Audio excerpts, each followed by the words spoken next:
This is awesome. All right, you convinced me. You got me.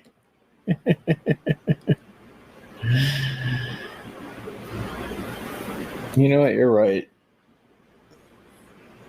My family just is just at church every Sunday, going, "Why? Why?"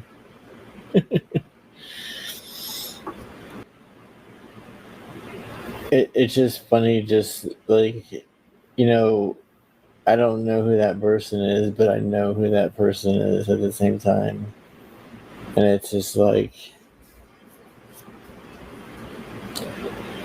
it's just sad man babies LARPing, wannabes, jealous, aren't happy staying in their own lane, concentrating on what they're doing. They have to go and destroy people as they try to create. That makes them feel good.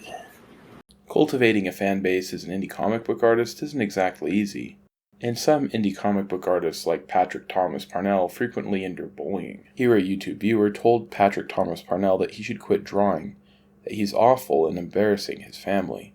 Patrick Thomas Parnell laughed off the insult and jokingly said that the commenter had convinced him to quit doing art. Art, of course, is very subjective, and it isn't always crystal clear whether something is groundbreaking or horrible. Do you think that YouTube commenter was right about PTP or Patrick Thomas Parnell?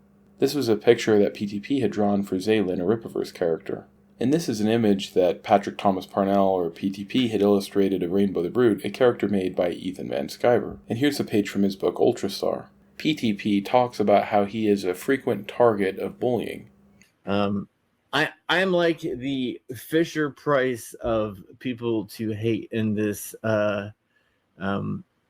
this this realm.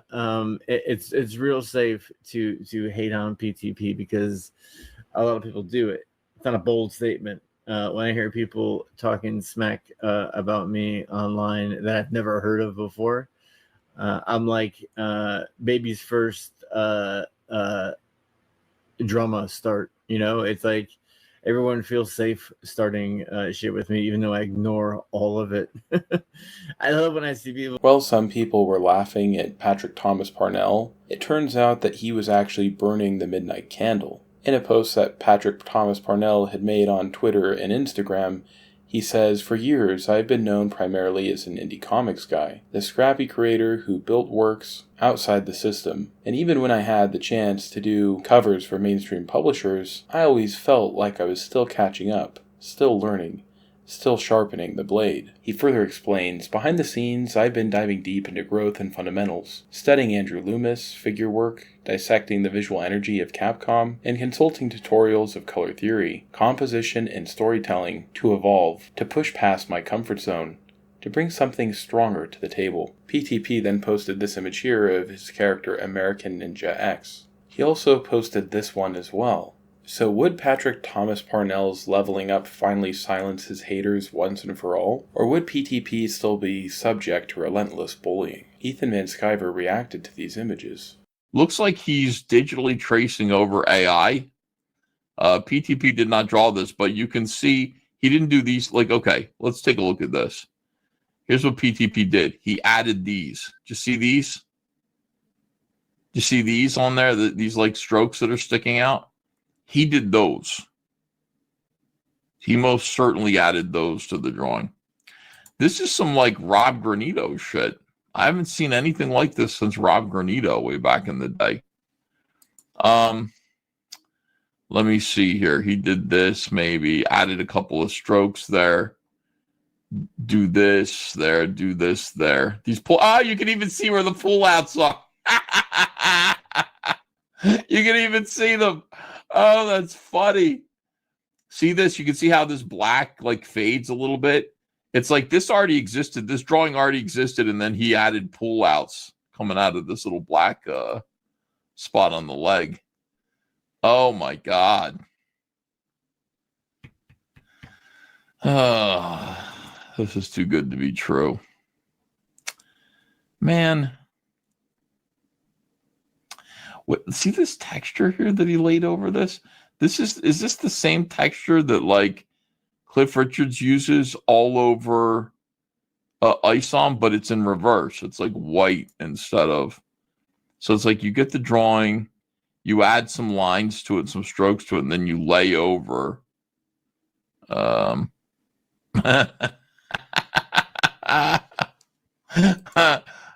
no, PTP, don't do this. PTP, don't do this. Don't be the guy who traces AI. Don't be the guy who levels up the same way we're all tempted to level up by just letting AI do it. Don't be that guy, dude. People aren't dumb. Everybody knows that this is AI. Ethan Van Sciver is skeptical that these images were actually illustrated by Patrick Thomas Parnell, and says that he believes that they were actually generated by AI.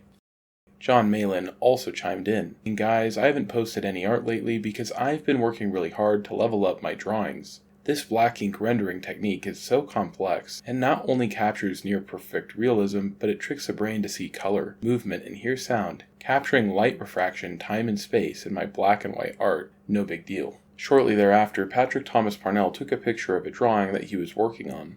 This drawing resembles Patrick Thomas Parnell's previous work, but is very different from these new images that he said he had done after leveling up. This may lead one to wonder whether or not Patrick Thomas Parnell had sincerely leveled up, or if those images actually were just AI-generated pictures. But even if those pictures weren't actually created by the hand of Patrick Thomas Parnell, does that really mean he's not actually the artist?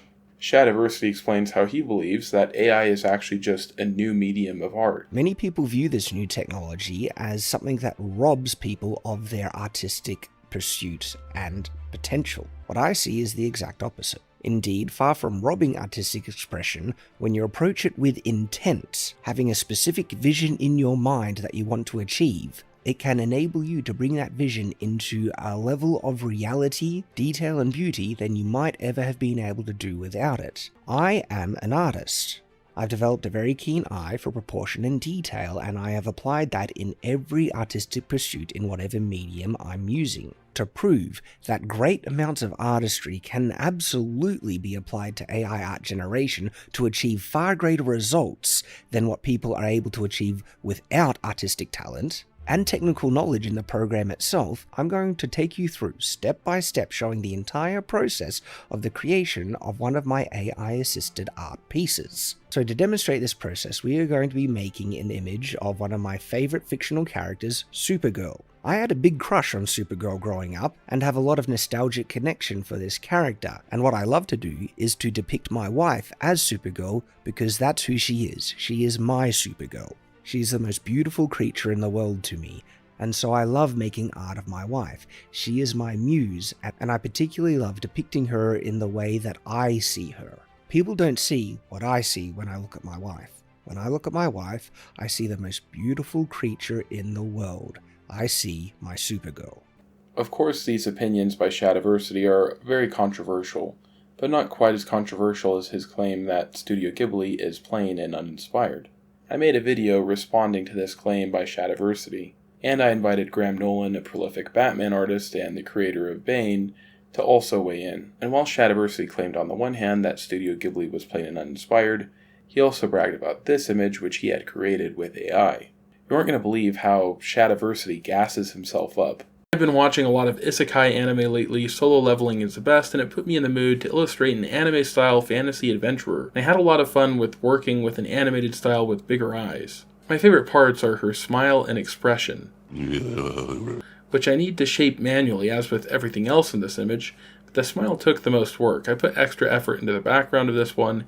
I love her sword and shield and armor, which I designed myself. Which shouldn't need to be said, but people just assume that AI does all the work when it's quite the opposite with how I make my images. I literally made a 3D model for that sword, and I love its design. I think I'll illustrate a companion for her and add him to the image. After complaining that Studio Ghibli is plain and uninspired, this is what Shad cooked up, and he's bragging about it. Shadiversity is bragging about that smile and the expression.